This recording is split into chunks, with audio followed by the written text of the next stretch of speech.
महात्मा विदुर के अनुसार किन 3 लोगों की वजह से घर की बर्बादी निश्चित रूप से होती है?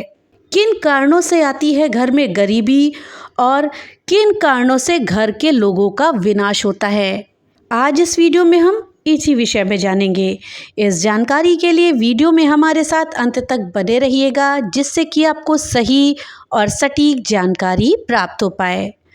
दोस्तों, महात्मा विदुर के अनुसार 3 लोग ऐसे हैं जिनकी वजह से हमारे घर की बर्बादी निश्चित रूप पे होती है।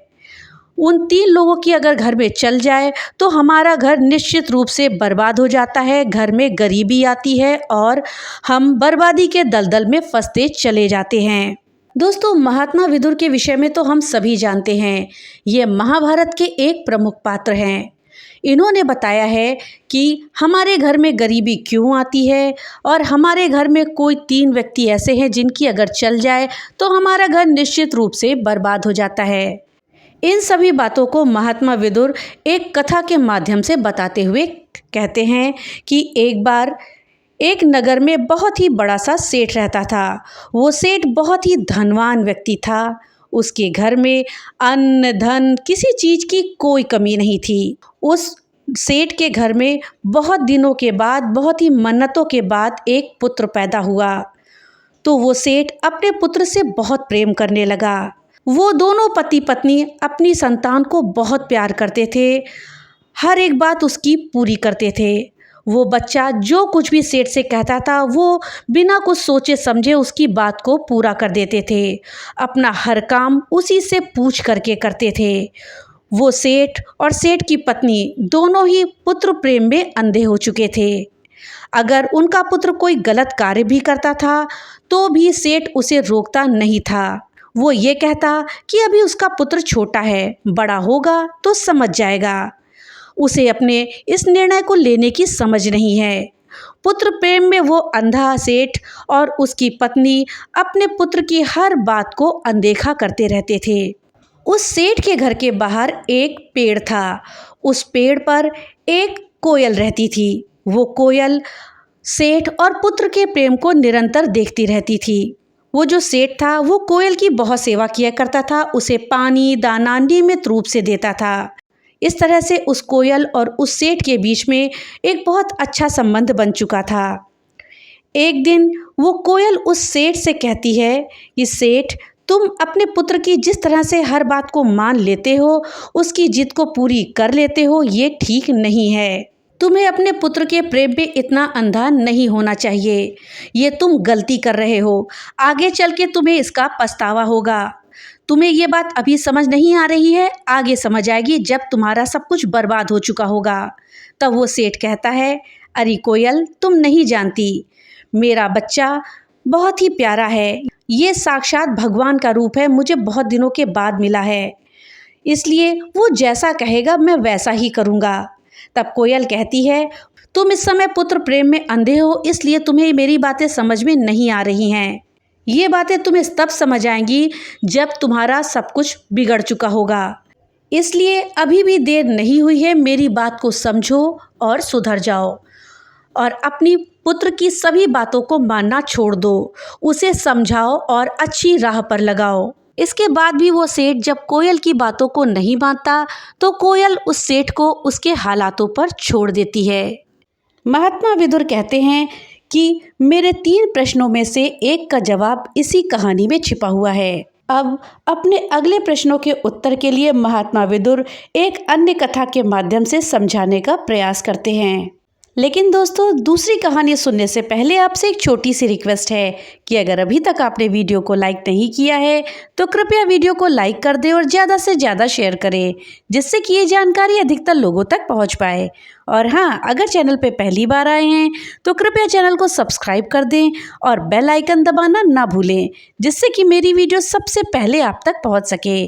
तो चलिए वीडियो में आगे बढ़ते हैं और महात्मा विदुर के और प्रश्नों के उत्तरों को जानने का प्रयास करते हैं। महात्मा विदुर बताते हैं कि बहुत समय पहले की बात है, एक राज्य में एक सेठ रहता था। वो सेठ बड़ा ही भोला भाला व्यक्ति था। उस सेठ के घर में 5 बेटे थे। सेठ अपने 5 बेटों के साथ में घर में बहुत ही ऐशो आराम से रहता था। सेठ ने अपने सभी बेटों का विवाह कर दिया था और उसकी 5 बहुएं उसकी खूब सेवा करती थीं। सेठ की छोटी बहू के घर में आने के बाद से सेठ का घर बहुत ही सुख के साथ चल रहा था। सेठ का व्यापार भी बहुत ही अच्छे से चल रहा था। छोटी बहू के आने के बाद सेठ के घर में अन्न और धन की कोई भी कमी नहीं थी और घर का माहौल बहुत ही खुशनुमा था। उनके घर में कभी ना कोई लड़ाई झगड़ा होता और ना ही कोई बैर होता। सेठ के 5 पुत्र एक साथ मिलकर के रहते थे, एक साथ मिलकर के व्यापार देखते और सभी काम को साथ में करते। सेठ की बहुएं भी आपस में प्रेम के साथ रहती और घर के सभी कामों को मिलजुल करके करती। सेठ का व्यापार भी बहुत ही अच्छे से चल रहा था। 5 बेटे व्यापार को बहुत ही चतुराई और ईमानदारी से संभाल रहे थे। सेठ सोचता था कि अब तो उसका जीवन सफल हो चुका है। घर में 5 बहुएं बड़े ही प्रेम से रहती हैं और उसका व्यापार उसके 5 पुत्र बहुत ही अच्छे से संभाल रहे हैं। घर में कोई कमी नहीं है। ऐसे विचार करके सेठ बहुत ही सुकून की नींद लिया करता था। सेठ की इतनी अच्छी जिंदगी देख करके नगर के अन्य लोग उससे जल रहे थे। नगर के सभी लोग सोचते थे कि ये तो बहुत ही सुखी सेठ है, इसका जीवन इतने आराम से कट रहा है। महात्मा विदुर कहते हैं कि अक्सर मनुष्य दूसरों की तरक्की से जलता है। जिस प्रकार से केकड़ा एक दूसरे का पैर पकड़कर किसी को आगे नहीं बढ़ने देता, उसी प्रकार से मनुष्य भी किसी को आगे नहीं बढ़ने देता। वो किसी को आगे बढ़ते देखता है तो उसका पैर खींचने की कोशिश करता है। मनुष्य अपनी तरक्की से जितना खुश नहीं होता, उतना दूसरे की बर्बादी से खुश होता है। जब सेठ तरक्की कर रहा था तो नगर के सभी लोग उससे जल रहे थे। सभी सोचते थे कि किस प्रकार से सेठ के जीवन को कष्टों से भर दिया जाए और उसके खुशी को दुखों में बदला जाए। यही सोच करके नगर के कुछ लोग सेठ के कुल पुरोहित के पास जाते हैं और कहते हैं कि पुरोहित जी, आप यहाँ दुख से जी रहे हो, सूखा खाना खा रहे हो, वहाँ आपके सेठ बड़े आराम से पकवान खा रहे हैं, अपनी बहुओं के हाथों का बना स्वादिष्ट भोजन खा रहे हैं। तब पुरोहित कहते हैं कि आप लोग क्या कहना चाहते हैं, मुझे तो ये समझ में नहीं आ रहा। तब नगर के लोग बताते हैं कि आपका जीवन तो आपके जजमान से ही चलता है, लेकिन आपका जजमान तो बहुत सुखी है, उसके जीवन में कभी कोई कष्ट नहीं है। याद करिए, आपको आखिरी बार आपके जजमान ने कब बुलाया था? अगर वो आपको अपने घर में नहीं बुलाएगा, आपसे हवन पूजन पूजा पाठ नहीं करवाएगा, तो आपकी रोजी रोटी कैसे चलेगी? जजमानी ही तो आपकी रोजी रोटी है, आपका घर कैसे चलेगा?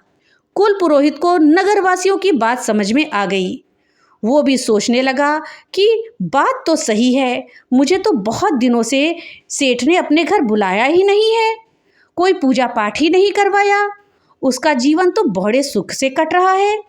इस प्रकार तो मेरे बीवी बच्चे तो भूखे मरने लगेंगे। कुल पुरोहित कहता है, अरे भाइयों, आपकी तो बात बिल्कुल सही है, सेठ तो बड़ा धनवान बन चुका है, उसका व्यापार भी बहुत तेजी से चल रहा है, उसके 5 पुत्र बड़ी मेहनत करते हैं और उसकी बहुएं बड़े मिलजुल कर प्रेम से रहती हैं और अपना जीवन व्यतीत कर रही हैं। उनके जीवन में कोई भी कष्ट नहीं है।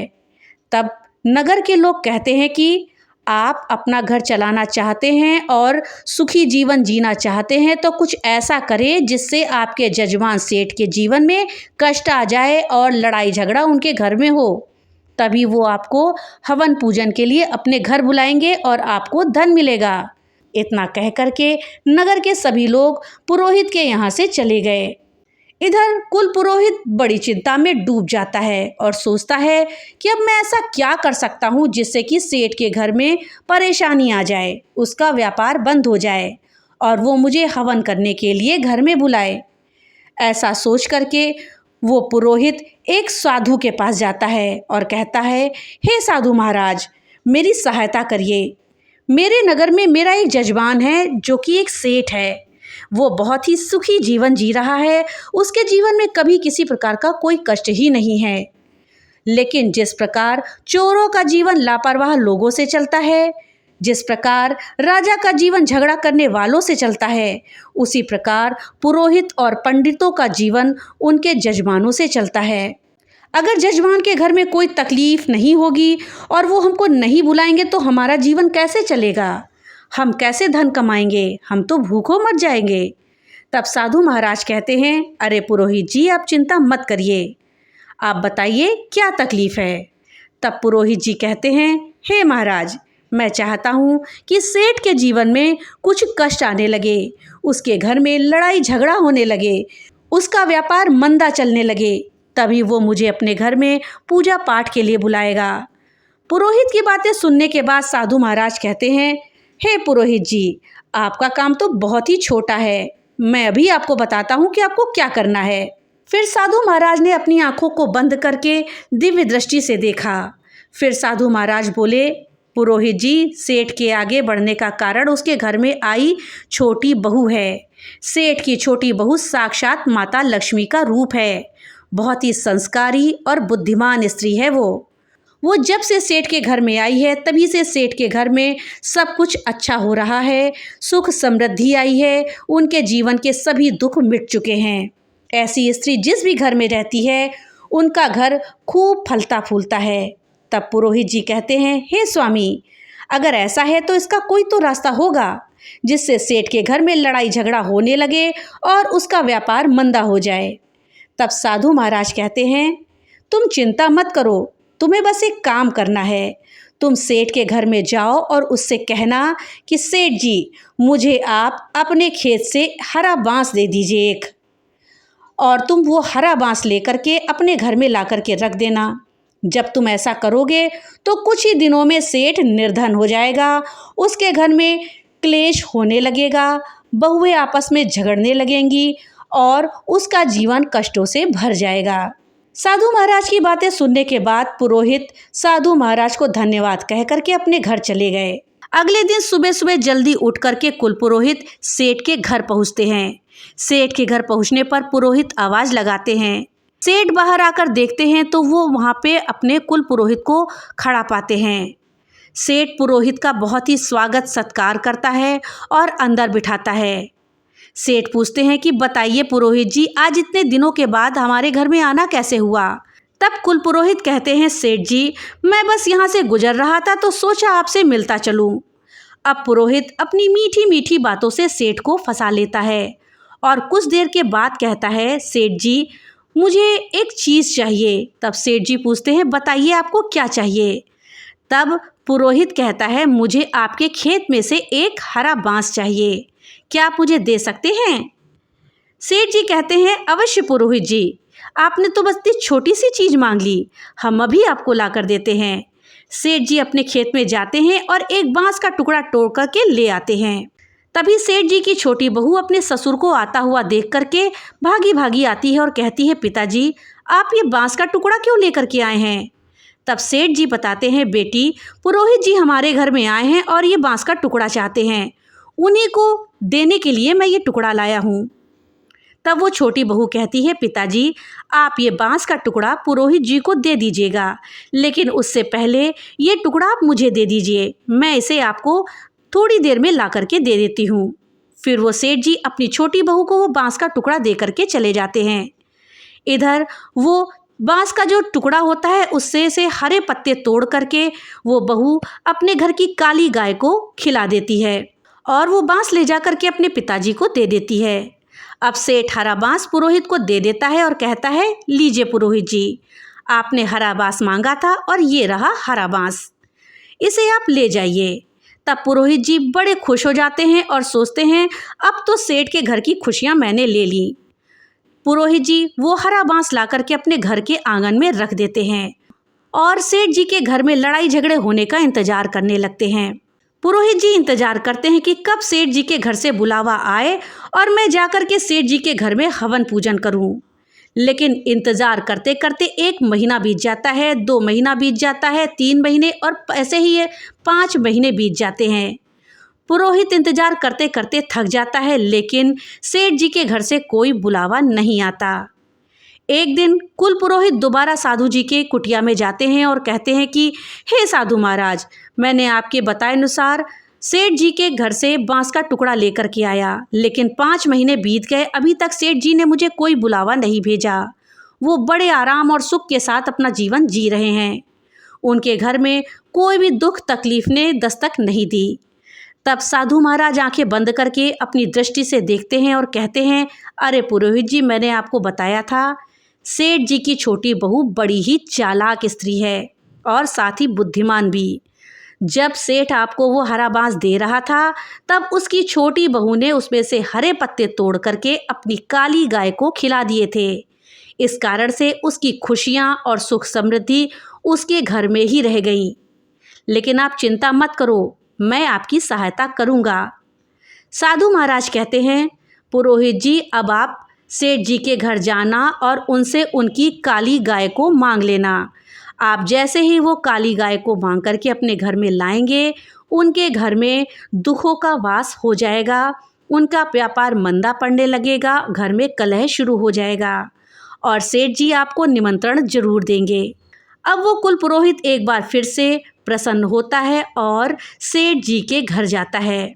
सेठ अपने घर का दरवाज़ा खोलता है और देखता है कि कुल पुरोहित आए हुए हैं। सेठ जी उन्हें अंदर ले जाते हैं और उनका आदर सत्कार करते हैं। फिर पूछते हैं कि बताइए पुरोहित जी, आपका कैसे आना हुआ। कुल पुरोहित जी कहते हैं, मेरे घर में जो गाय थी वो मर गई है, घर में दूध की कमी हो गई है, मैं अपने बच्चों को दूध तक नहीं पिला पा रहा हूँ, इसलिए आपसी सहायता लेने आया हूँ। तब सेठ जी पूछते हैं, बताइए पुरोहित जी, मैं आपकी कैसे सहायता कर सकता हूँ। तब पुरोहित जी कहते हैं, आपके घर में जो काली गाय है, आप अगर वो मुझे दे दें तो आपकी बड़ी कृपा होगी। तब सेठ जी कहते हैं, अवश्य पुरोहित जी, मैं अभी आपको अपनी गाय को ला करके देता हूँ। और सेठ जी ऐसा कह करके गाय को लेने के लिए घर के अंदर चले जाते हैं। तभी सेठ की छोटी बहू आकर के सेठ जी को रोक लेती है और कहती है, पिताजी, आप गाय को लेकर के कहाँ जा रहे हैं। तब सेठ कहते हैं कि हमारे कुल पुरोहित के घर में जो गाय थी वो मर गई है, उनके घर में दूध नहीं है, इसलिए वो ये गाय मांगने आए हैं और हम उन्हें ये अपनी गाय देने जा रहे हैं। तब सेठ की छोटी बहू कहती है, पिताजी, आप कुछ देर ठहरे, मैं अभी आती हूँ। फिर वो अंदर जाती है और एक सफ़ेद रंग की चादर लेकर के आती है। उस चादर से काली गाय के आंसू पोंछती है और चादर को अंदर रख देती है। फिर कहती है, पिताजी, आप जाइए और इस गाय को पुरोहित जी को दे दीजिए। पुरोहित जी गाय पा करके बहुत प्रसन्न होते हैं और उसको ला करके अपने घर के आंगन में बांध देते हैं। सोचते हैं कि सेठ अब बहुत जल्दी से उसे घर में हवन पूजन के लिए बुलाएगा, क्योंकि उसका जीवन बड़े ही जल्दी दुखों से घिरने वाला है।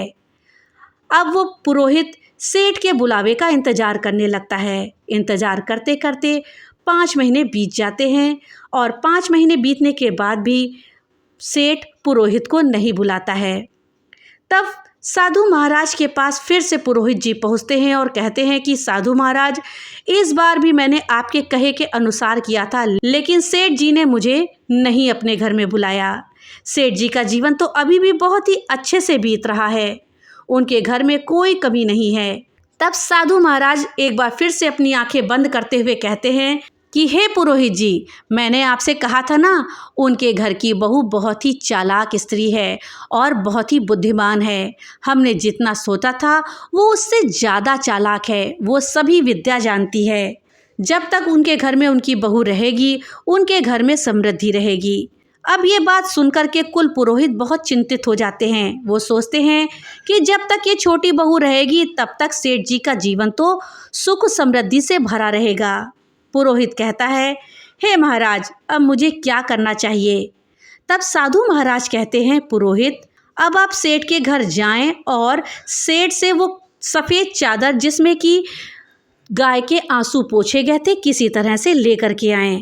अगर वो सेठ आपको वो चादर दे देंगे तो सेठ का जीवन कठिनाइयों से भर जाएगा और आपको अपने घर में वो पूजा पाठ के लिए बुलाएंगे। फिर वो पुरोहित साधु महाराज को धन्यवाद कह करके अपने घर के लिए निकल पड़े। घर जाकर कुलपुरोहित निर्णय करता है कि कल सुबह होते ही वो एक बार फिर से सेठ के घर जाएगा और उस सफ़ेद चादर को मांग करके लाएगा। अगले दिन सुबह होते ही पुरोहित सेठ जी के घर जाता है और सफ़ेद चादर को मांगता है। सफ़ेद चादर को मांगने के लिए वो कहता है कि सेठ जी, मेरी पत्नी ज़मीन में सोती है, उसको नीचे बिछाने के लिए कोई चादर नहीं है। अगर हो सके तो आपके घर में कोई चादर हो तो दे दीजिए जिसे वो फर्श पर बिछा सके। तब कुलपुरोहित की ऐसी बातें सुनकर के सेठ जी कहते हैं, अरे पुरोहित जी, आप चिंता ना करें, हमारे घर में एक बहुत ही अच्छी चादर रखी हुई है, मैं अभी आपको वो ला करके देता हूँ। अब सेठ जी अपनी छोटी बहू को बुलाते हैं और कहते हैं, बहू, हमारे घर में जो सफ़ेद चादर है वो ला करके पुरोहित जी को दे दो। अपने पिताजी की बातें सुन करके वो छोटी बहू अंदर जाती है और वही सफ़ेद चादर निकालती है जिससे उसने गाय के आंसू पोंछे थे। वो बहू उस चादर को निकाल करके उसमें से एक कोना काट करके अपने घर में रख लेती है और फिर उस बाकी की चादर को ला करके वो अपने ससुर को दे देती है। ससुर जी वो चादर को पुरोहित जी को दे देते हैं और पुरोहित जी मुस्कुराते हुए अपने घर के लिए निकल पड़ते हैं। घर पर जाकर वो सोचते हैं, अब तो सेठ मुझे बहुत जल्दी याद करेगा। अब सेठ की राह देखते देखते वो कुलपुरोहित कई महीनों तक इंतजार करते रहते हैं। धीरे धीरे 5 महीने बीत जाते हैं और सेठ का कोई बुलावा नहीं आता है। तब वो पुरोहित फिर से साधु महाराज के पास जाते हैं। तब पुरोहित साधु महाराज से कहते हैं, अरे साधु महाराज, आपने मुझे जो जो करने को कहा मैंने सब किया, लेकिन वो सेठ अभी भी बड़े आराम से जीवन जी रहा है। उसके जीवन में कोई भी तकलीफ नहीं है, ना ही कोई धन की कमी है। साधु महाराज एक बार फिर से अपनी आंखें बंद करके दिव्य दृष्टि से देखते हैं और पुरोहित को बताते हैं, पुरोहित जी, हमें लगता है कि वो छोटी बहू जब तक उस घर में रहेगी तब तक आप उसका कुछ नहीं बिगाड़ सकते। अगर आपको उनके घर की सुख समृद्धि को हटाना है, व्यापार में कमी करनी है, तो उसके लिए आपको सेठ जी के घर से छोटी बहू को निकलवाना होगा। ऐसा करने से सेठ जी के घर की जो भी समृद्धि है वो भी चली जाएगी। ऐसी बात सुनकर के पुरोहित को भी समझ में आ गया कि छोटी बहू के रहते कुछ भी नहीं हो सकता। इसलिए वो अपने घर जाता है और सेठ के घर से उसकी छोटी बहू को निकालने का उपाय ढूंढने लगता है। अगली सुबह कुलपुरोहित सेठ जी के घर जाता है और बड़ी ही चिंतित अवस्था में जाकर के कहता है, सेठ जी, आपकी सुरक्षा मेरी जिम्मेदारी है और मुझे आपकी सुरक्षा खतरे में दिख रही है। आप पर बहुत बड़ा संकट आने वाला है। आपके ग्रह नक्षत्र बताते हैं कि आपका जीवन दुखों से घिरने वाला है और व्यापार भी आपका नष्ट होने वाला है। आपके घर पे बहुत बड़ी विपत्ति आने वाली है। कुलपुरोहित की ऐसी बातें सुनकर के सेठ घबरा जाते हैं और बहुत चिंतित हो जाते हैं। सेठ जी कहते हैं कि पुरोहित जी, ये आप क्या कह रहे हैं? आप विस्तार से बताइए कि मैं इस विपत्ति से कैसे निकल सकता हूँ। आपको ये सब कैसे पता?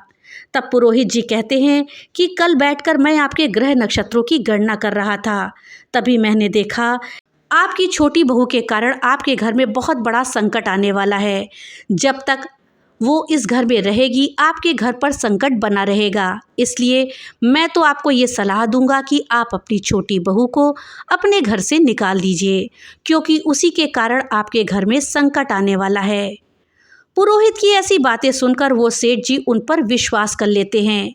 सेठ जी कहते हैं कि पुरोहित जी, आप जैसा कहेंगे मैं वैसा करूँगा। आप बताइए कि मुझे अपनी बहू को घर से कैसे निकालना है।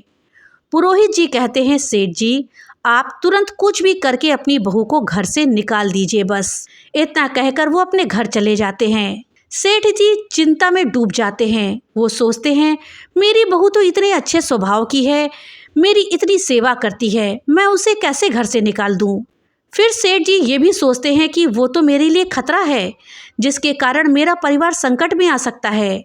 ये विचार करके सेठ जी अपनी पुत्रवधू के पास जाते हैं और उससे कहते हैं, बहू, आज ही तुमको मेरे घर से निकलना पड़ेगा। तुम्हारे कारण हमारे घर पे विपत्ति आने वाली है। वो अपने पिताजी की ऐसी बातें सुन करके सब समझ जाती है कि जरूर पुरोहित जी ने ऐसा सब कहने के लिए पिताजी को जाल में फांसा है। वो कहती है, ठीक है पिताजी, अगर आप यही चाहते हैं तो मैं इसी समय इस घर को छोड़कर चली जाती हूँ। अपनी पत्नी को घर छोड़कर जाता हुआ देख करके सेठ का छोटा पुत्र भी कहता है, पिताजी, अगर मेरी पत्नी इस घर से जा रही है तो मैं भी इस घर में नहीं रहूँगा। मैं भी अपनी पत्नी के साथ घर को छोड़ करके जा रहा हूँ। अब वो पत्नी और पति दोनों सेठ जी का घर छोड़ करके शहर में चले जाते हैं और एक किराए के मकान में रहने लगते हैं। कुछ दिन बाद वो अपना एक नया धंधा शुरू करते हैं। सेठ की छोटी बहू जो कि बुद्धिमान थी, उसके कारण उनका धंधा बहुत अच्छे से चलने लगता है। उनका बड़ा व्यापार बन जाता है और छोटा पुत्र और उसकी पत्नी दोनों बड़े धनवान हो जाते हैं। इधर सेठ का घर तो बर्बाद होने लगता है। घर में लड़ाई झगड़े होने लगते हैं। सेठ की चारों बहुएं आपस में खूब लड़ाई झगड़ा करती हैं और उनके पुत्रों का व्यापार में बिल्कुल मन नहीं लगता। सारा व्यापार चौपट हो जाता है। सेठ के पुत्र बुरी संकट पे पड़ जाते हैं, जुआ खेलने लगते हैं और कुल पुरोहित हवन पूजन के बहाने सेठ का सारा धन लूटकर ले जा रहा होता है। धीरे धीरे पुरोहित सेठ को पूरी तरह से लूट लेता है और सेठ जी का पूरा धन ले जा करके अपने घर में रख लेता है। अब सेठ की हालत तो बहुत खराब हो जाती है। सेठ के घर में खाने पीने के भी लाले पड़ जाते हैं। अपनी ऐसी हालत को देख करके सेठ जी एक दिन विचार करने बैठते हैं और गहन विचार करने के बाद उन्हें समझ आता है कि जिस दिन से उन्होंने अपनी छोटी बहू को घर से निकाला है, उसी दिन से उनके घर का ये हाल हो गया है। सेठ को ये समझ में आ चुका था कि उनकी छोटी बहू ही है जो उनके घर को बचा सकती है। सेठ तुरंत दौड़ करके अपनी छोटे पुत्र और बहू के पास जाता है और अपने बेटे बहू से क्षमा मांगता है। सेठ अपनी बहू के चरणों में गिरकर कहता है, बहू मुझे माफ़ कर दो। मैंने पुरोहित की बातों में आकर के तुम्हें घर से निकाल दिया, लेकिन तुम तो मेरे घर की लक्ष्मी हो। जब से तुम घर को छोड़कर गई हो, घर में कलेश हो गया, लड़ाई झगड़ा होने लगा, हम धनहीन हो गए हैं। ससुर की ऐसी बातों को सुन करके छोटी बहू कहती है, पिताजी आप चिंता मत करें, मैं अभी अपने घर को लौटती हूँ। ये भी मेरा घर है और वो भी मेरा घर है। मैंने पहले से ही जान लिया था कि पुरोहित ने आपके कान भरे हैं और आपको कहा है कि आप मुझे घर से निकाल दें। संसार में बहुत से लोग ऐसे होते हैं जो दूसरों की खुशियों से जलते हैं, उन्हें बर्बाद करना चाहते हैं, लेकिन ये हमारे ऊपर निर्भर करता है कि हम किसकी बातों में आते हैं और किसकी बातों में ना आए। हम अपने घर को कैसे चलाएं। हम गलत लोगों की बातों में आकर अपने घर को ही तोड़ेंगे तो अवश्य ही हमारे घर का नाश हो जाएगा। इतना सुन करके सेठ अपनी बहू और बेटे को लेकर के अपने घर को लौट जाता है। बहू के घर में आते ही सेठ के घर में फिर से तरक्की होने लगती है, व्यापार फिर से चलने लगता है, घर में फिर से संपन्नता आ जाती है और परिवार के सभी लोग सुख समृद्धि से रहने लगते हैं। इस प्रकार से महात्मा विदुर बताते हैं कि घर में जब इन 3 लोगों की चलती है तो वो घर बहुत ही जल्दी बर्बाद हो जाता है। इनमें पहला है बिगड़ा हुआ बालक। जिस घर में बिगड़ा हुआ पुत्र होता है, जो गलत संगति में पड़ जाता है और उसकी बात घर में मानी जाती है, तो उसका घर निश्चित ही सर्वनाश हो जाता है, उसके घर का सर्वनाश हो जाता है। नंबर 2 है जिद्दी और लालची स्त्री।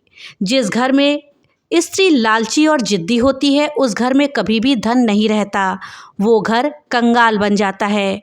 और तीसरा है जिस घर का मुखिया बाहर वालों की बातों में आ जाता है, उस घर का सर्वनाश निश्चित है। महात्मा विदुर बताते हैं कि जिस प्रकार से सेठ पुरोहित की बातों में आ गया, उसी प्रकार से अगर घर का मुखिया बाहर की वालों की बातों में आए और अपने घर के निर्णय बाहर वालों के अनुसार करे, तो उसका घर का अवश्य ही नाश हो जाता है। महात्मा विदुर आगे कहते हैं कि अगर पहली कहानी के अनुसार सेठ अपने बच्चे के सभी बातों को मानता रहा, उसकी सभी जिद को पूरा करता रहा, तो उसके घर का भी सर्वनाश निश्चित है, क्योंकि जिस घर में जिद्दी और बिगड़ैल बच्चे की सुनी जाती है, उस घर का सर्वनाश निश्चित होता है। तो दोस्तों महात्मा विदुर के अनुसार जिस घर में इन 3 लोगों की चलती है उस घर का हमेशा सर्वनाश ही होता है। दोस्तों इस विषय में आपकी क्या राय है हमें कमेंट बॉक्स में लिख करके ज़रूर बताइएगा। तो मिलते हैं अगली नई वीडियो के साथ, तब तक के लिए राधे राधे।